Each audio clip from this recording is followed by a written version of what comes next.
40대 여성 정 씨는 지인 소개로 만난 50대 연인 한 씨와 지난 2년간 함께 살았습니다.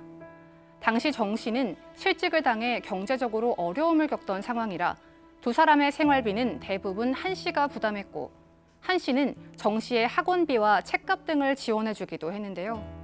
그렇게 2년간 서로 의지하면서 잘 지냈지만 두 사람의 인연은 거기까지였습니다. 얼마 전 크게 다툰 후 한 씨는 집을 나갔고 그들은 동거 생활을 정리하기로 했는데요. 그 후 한 씨는 정 씨를 찾아와 3천만 원을 돌려달라고 합니다. 2년간 정 씨와 살면서 생활비와 학원비 등으로 3천만 원을 썼는데 이제 헤어졌으니 그 돈을 모두 되돌려달라는 건데요. 정 씨는 자신은 돈을 먼저 달라고 한 적도 없고 또 이미 생활비로 다 썼다고 했지만 한 씨는 무조건 돈을 받아야겠다고 주장합니다. 정 씨는 헤어진 동거남에게 과거 함께 살 때 받은 생활비를 모두 돌려줘야 할까요? 오늘 이 사건 상담실은 이 헤어진 동거남과 금전 문제로 갈등을 겪고 있는 40대 여성의 사연인데 두 사람은 한 2년간 함께 살았다고 합니다. 얼마 전에 이제 크게 다투고 2년간의 동거 생활을 끝냈습니다. 헤어졌어요. 네. 자, 이게 좋은 시절, 좋아서 만났는데 이렇게 나쁘게 돼요. 저는 좋았던 때만 말씀드리겠습니다. 3년 전으로 거슬러 올라갑니다. 이 남성은요, 이혼하고 한 5년쯤 혼자 지내고 있는 싱글이었어요. 여성분은 20대 이후에 계속 싱글로 살아온 분입니다. 이 여성 40대 여성분은 자영업을 하는 분인데 최근에 일이 좀 잘 안 풀리는 상황이었습니다. 그런데 지인의 소개로 두 사람이 만나요. 만났는데 잘 맞았어요. 한 달 만에 연인으로 발전을 합니다. 그러면서 연애 관계가 쭉 가고 있는데 이 와중에 여성분이 전세를 살고 있는데 전세 계약이 만료된 거예요. 그러니까 새로 이제 이사 갈 집을 찾아봐야 되는 상황이었는데 공교롭게 이때 이제 이 일이 끊어집니다. 그러니까 이게 일에 문제가 생깁니다. 경제적 곤란도 당연히 따랐겠죠. 이럴 때 이제 연인인 남성 한 씨가 권유를 하는 거예요. 그러면은 아예 우리 같이 살자. 우리 사랑하는 사이 아니냐. 그래서 이 남성이 함께 살 집을 구합니다. 그러니까 두 사람의 보금자리가 생깁니다. 그리고 지금 당신이 일을 지금 못하고 있으니 생활비는 내가 낼게.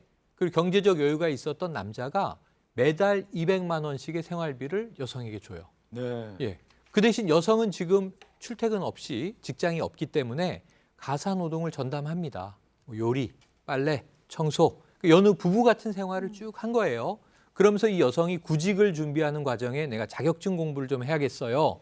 여기 학원비도 남자가 대주고 책도 사주고 그런 과정이 흘러갔던 거죠. 아니 뭐 최영희 표는 여기까지 얘기하면 정말 따뜻하네요. 서로 그렇죠. 네. 좋게 만나서 같이 살면서 학원비도 지원해주고 생활비도 지원해주면서 잘 살아왔는데 어쩌다 또 싸우고 이렇게 헤어지게 된 거예요? 무슨 일이 있었던 겁니까? 한 2년 정도는 서로 의지하면서 잘 살았어요. 사실 이 여성은 결혼할 생각이 전혀 없는 원래 그 아가씨 때부터 독신주의로 살고 있었고 이 남성 같은 경우에는 결혼을 했다가 5년 전에 이혼을 하고 자녀들은 전처가 키우고 있다 보니까 역시 본인도 이제 혈을 혼자 남았었고요. 이래서 이제 이 남성도 딱히 뭐 결혼 생각, 재혼 생각이 전혀 없었던 상태에 둘이 그냥 친구처럼 일단 만났다가 이렇게 마음이 너무 잘 맞아서 함께 살게 됐었던 거거든요.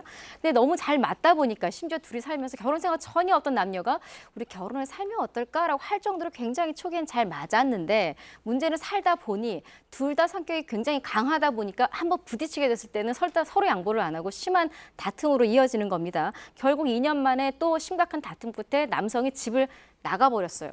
근데 이 여성도 이제는 우리가 헤어질 때가 됐구나 싶어서 여성은 짐을 다 싸서 이제 그 집을 나오면서 남성에게 이별 통보를 하게 됩니다. 이별 통보를 하면서 2년간의 동거 생활을 끝났고 이제 한 달여가 지났는데 한 달 동안 여성은 여러 생각이 들어요. 그래 헤어지길 잘했어. 에서 아닌가 조금 더 뭐 이랬으면 되지 않았을까? 이런 부분 내가 좀 참았으면 되지 않았을까? 이런 부분 남성이 좀 여러 생각이 들면서 내가 경솔을 했나? 한 번쯤 연락을 해볼까? 혹은 남성이 혹시 먼저 연락은 오지 않을까? 이 과정을 지내고 있었습니다. 사람 마음이 비슷하지 않겠어요? 뭔가 좋았던 관계에서 헤어졌다고 하면 나에게 원인이 있는 거 아닌가? 아니 좀 더 잘 해볼 걸? 이런 이제 고민을 하는 와중에 한 달 정도 이 남성과 연락이 안 되다가 어느 날 이제 연락이 왔는데 돈을 달라고 그동안에 지원했던 돈을 달라고 하는 겁니까? 이게 서로 이제 헤어지고 나서 아까 장 교수 얘기한 것처럼 여성분은 약간의 미련은 있었던 것 같아요. 근데 한 달 만에 이 여성을 이 남성이 불쑥 찾아왔어요. 그러니까 이 여성이 초창기에는 약간 오해를 한 것 같습니다. 아, 지금부터 또 잘해보자고 왔나 보다. 우리 또 재결합하자고 왔나 보다. 이런 느낌이 들었다는 거예요. 그래서 기대를 했는데 그게 전혀 아니었습니다. 이 남성 2년 동안 동거하면서 내가 생활비 전부 부담하고 우리가 한 달에 200만 원씩 줬잖아요.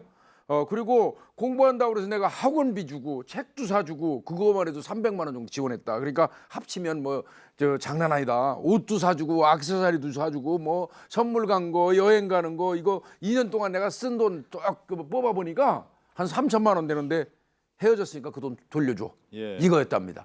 예. 그 지금 얘기하는 걸 한번 정리를 해봐요. 정리를 한번 해보죠. 지금 보면은 일단은 남성은 네. 자기가 생활비라든가 학원비 같은 경우를 돌려달라는 입장인데요. 남녀의 요구가 이제 완전히 배치되죠. 네. 먼저 남성의 요구입니다. 남성은 한 씨입니다. 한 씨. 한 씨는 생활비, 학원비 등은 지원해 준 건데 이것은 증여 아니다. 거저 준 게 아니다. 빌려준 것이다. 그러니까 이것은 돌려받는 게 마땅하다. 이런 주장이고요. 여성은 아니 내가 학원비를 먼저 달라고 한 적도 없다. 자기가 알아서 지원해 준 거다. 생활비도 이게 둘이 함께 동거하면서 공동 생활한 거니까 이걸 왜 돌려줘야 되느냐. 의무가 없다. 이런 네. 입장입니다. 자, 그러다 보니까 오늘 사연 보내주신 이 40대 여성이 궁금증을 저희가 이제 한번 정리를 해봐서 간략하게 좀 말씀드리면 이겁니다. 첫 번째 궁금증 이거예요. 동거남에게 과거에 받은 돈 돌려줘야 하나요? 라는 궁금증이고요. 두 번째는 조금씩 나눠 받았는데 돌려줘야 한다면 얼마나 돌려줘야 할까요? 일단은 그러면 돌려줘야 한다는 말이 성립이 돼야 두 번째 궁금증이 해결되는 건데 돌려줘야 하는 겁니까? 일단은 돌려주도록 책임 인정될 가능성이 거의 없다고 봐야죠. 예. 왜냐하면 일단 뭐 법원에 가기 전에 양자 사이 양측에서 뭐 원만하게 합의가 이루어진다면 뭐 얼마 주고 관계를 끝내는 경우도 많이 있습니다. 하지만 그거는 줄 책임이 있어서 주는 건 아니거든요. 그래서 법원으로 갔을 경우에를 상정을 해보면 되는데 이게 모든 민사소송에서 원고 그러니까 내가 받아야 된다, 내가 빌려준 것이다 라고 주장하는 사람이 증명을 해야 돼요. 즉 내가 빌려줬고 돈을 빌려간 사람이 안 주니까 그 돈을 내가 받을 권리가 있습니다 라고 하는 것을 증거를 통해서 판사를 설득해야 되는데요. 이걸 여기에 실패한 경우에는 돌려받을 수가 없어요. 적어도 법원에서는.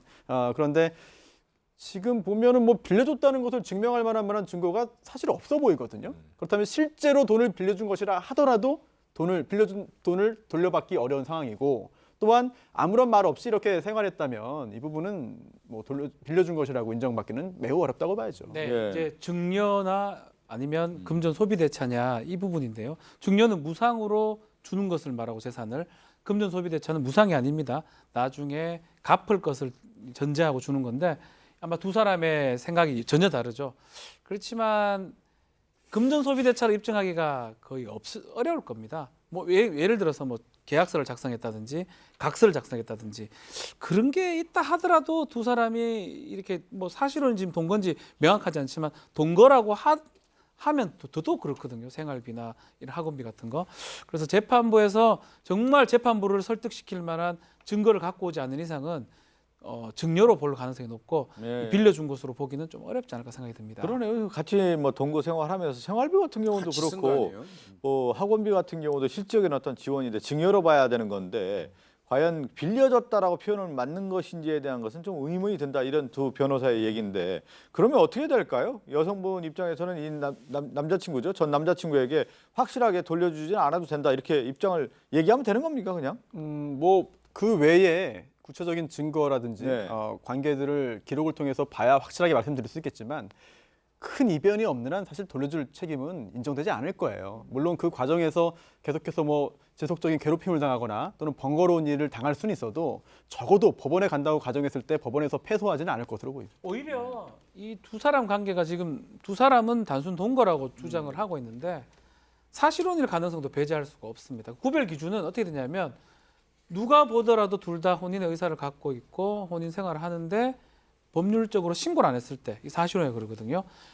그 사람들이 예를 들어 동거를 하면서 정말 결혼을 절대 안 하겠다 이게 아니라면 사실혼의 여지도 사실 있는 겁니다. 그리고 아내 이 여성분이 반대로 우리 관계는 사실혼이었다면서 재산 분할을 청구할 수도 있어요. 오히려. 만약 남편이 학원비하고 막 다 됐는데 지금도 재산이 많다 그러면 오히려 엉뚱한 소리 하다가 예. 이제는 돈거 아닙니다. 난 사실혼입니다. 사실혼 해소를 했다면서 위자료 이런 걸 하면서 재산 분할까지 청구를 많이 한다 그러면 예, 예. 오히려 지금 돈 준 거 받는 게 문제가 아니고 있는 돈까지 뺏길 가능성이 저는 있지 않을까. 그래서 줬으면 그냥 가만히 있지 저게 뭐 하는 짓인가 싶기도 합니다. 일단 첫 번째 정리하면 이런 거네요. 일단 연인 사이에서의 차용증이 없는 가운데 이렇게 뭐 돈을 줬다, 지원해줬다라고 하는 것이 단순 증여로 봐야지 돈을 빌려줬다, 무슨 채권자로서의 어떤 권한이 있는 것은 아니다라고 좀 말씀드리겠고, 오히려 지금 박지원 변호사 얘기한 것처럼 둘이 2년 동안 이렇게 누가 봐도 부부 같은 생활을 했다라고 하면 오히려 재산 분할 신청할 수도 있다, 이런 말씀을 좀 드립니다.